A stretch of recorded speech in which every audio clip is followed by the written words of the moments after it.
नमस्ते दोस्तों, स्वागत है आप सबका फिर से एक बार नए ब्लॉग में। मैं आपको दोस्त पूजा स्वागत करती हूँ सभी के मेरे चैनल पर। तो दोस्तों कैसे हो, उम्मीद करते हो सभी अच्छे होंगे। और दोस्तों आज जो है मेरी तबीयत थोड़ा सा डाउन हो चुकी है, क्योंकि बहुत दिन हो गई है मुझे ना रातों को जगते हुए। लगभग 15 दिन से ऊपर हो चुकी है। जब से सोनू बीमार पड़ा है ना, तब से मैं रातों को जग रही हूँ, क्योंकि वो रात को सोता नहीं है। उसको हाथ पैरों में बहुत ज़्यादा दर्द होता है, तकलीफ होती है।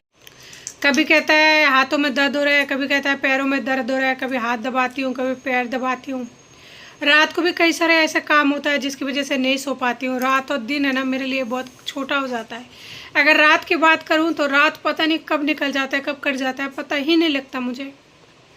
बस जब घड़ी देखूँ ना तो मुझे 4:30 नज़र आता है। अब 4:30 बजे अगर मैं सोऊं तो बच्चे का अभी अभी एडमिशन कराया, वो फिर रुक जाएगा। 6 बजे उठ ही नहीं सकती, और 6 बजे उठ के पानी भरो जब तक तो 7 बज जाता है। और रही बात सुबह की, तो एक बार अगर 6 बजे उठ जाता है ना इंसान, उसके बाद में पता नहीं लगता कि रात के 12 कब बज जाता है। तो रात और दिन तो छोटा पड़ ही जाता है, लेकिन तबीयत मेरी डाउन हो चुकी है।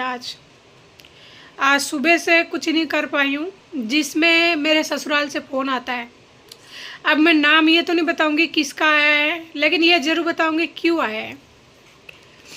और ये भी मैं नहीं बताती, लेकिन ये बताना इसलिए ज़रूरी है क्योंकि देखो कुछ बातें ऐसा होता है, अगर मैं इस बातों का जो है वीडियो बना के पोस्ट करती हूँ ना, तो ये पोस्ट हो सकता है लाइफ टाइम रहे।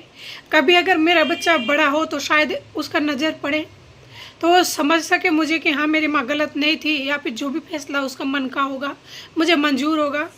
तो मेरे ससुराल वाले का फ़ोन आया था, और मुझे इतना पता है मैं जो भी कहूँगी मेरे पति को अच्छी तरह से ये बात समझ में आता है कि मैं किसके बारे में बोल रही हूँ, और मैं जो भी बातें बोल रही हूँ वो मैं झूठ नहीं बोल रही हूँ, क्योंकि उनको ये सारी बातें अच्छी तरह से पता है। और कई बार मैंने उनको पहले भी बता चुकी हूँ कि है ना आपकी बहनों की फ़ोन आती है। मैं उनको नंबर दिखाने की कोशिश की, लेकिन उन्होंने बोला रहने दे, मुझे देखने की ज़रूरत नहीं है। वो इंसान मुझसे ये कहते हैं कि तू ऐसा कर, तू अकेली हो गई है, तेरे को बहुत ज़्यादा बोझ लग रहा होगा, परेशान हो रही होगी। तेरी 2 बच्चों से ना हर कोई थक जाता है। 2 बच्चों का पालन पोषण करना बहुत ज़्यादा मुश्किल है। आज के टाइम पे पढ़ाना भी बहुत मुश्किल है। तो 2 बच्चों का अकेली होकर नहीं कर पाएगी। तू ऐसा कर, एक बच्चा हमें दे दे। तो मैंने कहा कि है ना क्यों? तो कहता है हमारे जात का है, हमारे वंश का है, और फिर मेरा भाई का है, तो हमारा कुल का है।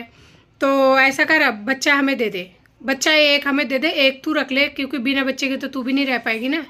तो एक बच्चे को तू रख ले, एक दे दे। तो मैंने कहा आप ऐसा करो, आपकी मिसेस के भी तो एक ही है, तो एक और हो जाने दो, तो आपके भी 2 हो जाएंगे। तो कहता है कि नहीं मेरे मिसेस बहुत कमज़ोर है, वो नहीं कर सकती, उससे कुछ हो जाएगा तो मैं कैसे जीऊँगा। और मुझे तो ना शादी करने में बहुत खर्चा हुआ है, 5-6 लाख रुपए खर्चा लगा है। तेरे तो फ्री में हुआ है, तेरा तो 1 रुपये भी नहीं लगा है। तो मैं कुछ ही नहीं बोला, क्योंकि मेरी आज तबीयत ठीक नहीं है, सुबह से परेशान हूँ, और मैं बहुत ज़्यादा टेंशन है, मैं बहुत ज़्यादा समस्या से जूझ रही हूँ, जो कि आप सबको पता है। लेकिन फिर मैंने कहा ठीक है, आप साल भर के लिए बच्चे को ले लो, बाद में दे देना मेरे छोटू को। तो कहता है साल भर के लिए नहीं चाहिए मुझे, इस तरह से बच्चा नहीं चाहिए। मैंने बोला किस तरह से चाहिए? तो कहता है तू ऐसा कर ले, लिखा पढ़ी करके उसके बाद में मतलब दे दे, लिखा पढ़ी कर ले। तो मैंने कहा कैसे लिखा पढ़ी होता है? कहता है वो जो कोर्ट के थ्रू होता है ना, कोर्ट के थ्रू लिखा पढ़ी करके बच्चा दे दे, और लाइफ टाइम मेरे पास रहेगा। कि ऐसा होता है ना कि हमने गोद ले लिया, बस ऐसा समझ ले।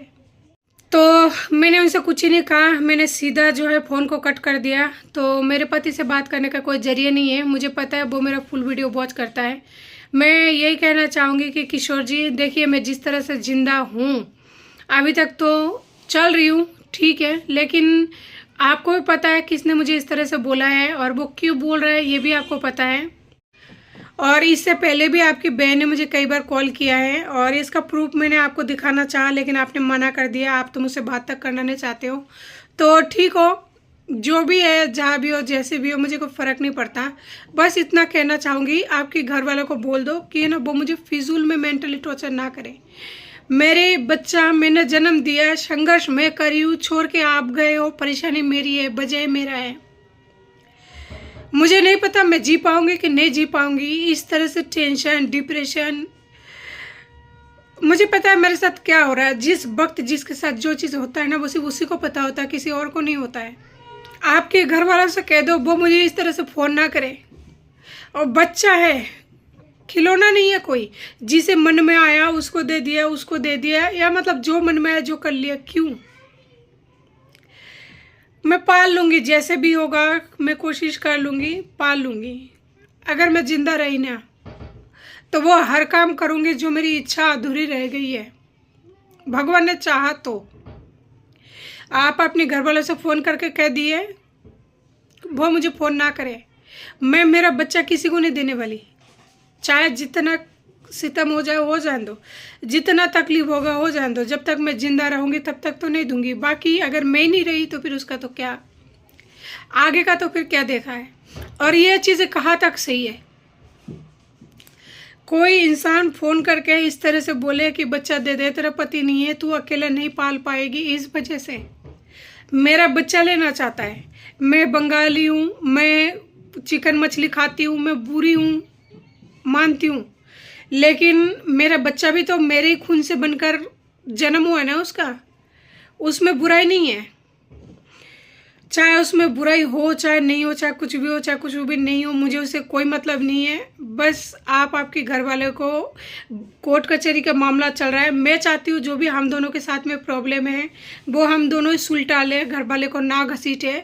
लेकिन आपके घर वाले जानबूझकर अगर इसमें घुस रहे हैं, मैं घुसने के लिए बार बार मना कर रही हूँ, बार बार उनको धकेल रही हूँ, लेकिन जानबूझकर अगर घुस रहे हैं तो इसका अंजाम क्या होगा आपको अच्छी तरह से पता है। और मैं नहीं चाहती किसी भी इंसान के साथ में मैं फिजूल की बहसबाजी करूं, क्योंकि मेरे पास इतना दिमाग ही नहीं बचा है। मेरे पास ऐसा नहीं है कि माँ आके 2 दिन 4 दिन रुके ताकि मुझे थोड़ा सा मेंटल हेल्थ में फ़ायदा मिले, ऐसा नहीं है। या फिर मेरी कोई बहन आके रुके, ऐसा नहीं है। कोई नहीं है मेरे आगे पीछे, तो मुझे इस तरह से टॉर्चर ना करें।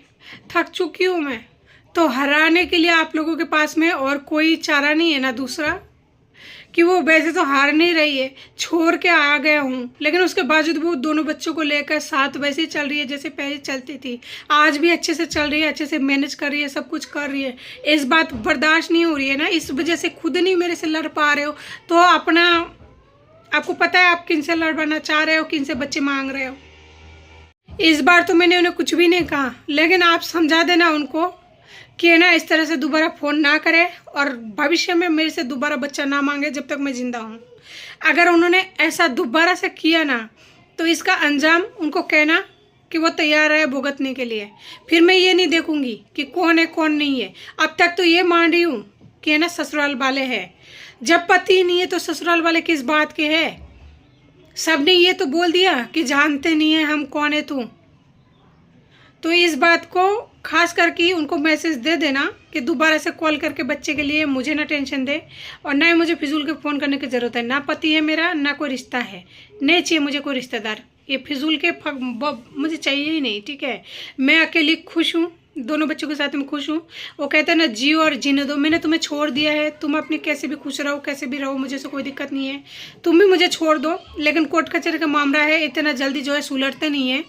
इसके लिए आप भी थोड़ा समझौता कर लो, मैं भी थोड़ा समझौता कर लूँ, दोनों मिलकर कर लो, रास्ता भी आसान हो जाएगा, कोर्ट कचहरी लगेगा नहीं। लेकिन अगर आप फैमिली को फिर से आप अपने झगड़े में घुसा रहे हो ना, तो ये आखिरी बार बोल रही हूँ, अच्छा नहीं कर रहे हो, इसका अंजाम भी आप ही भुगतोगे।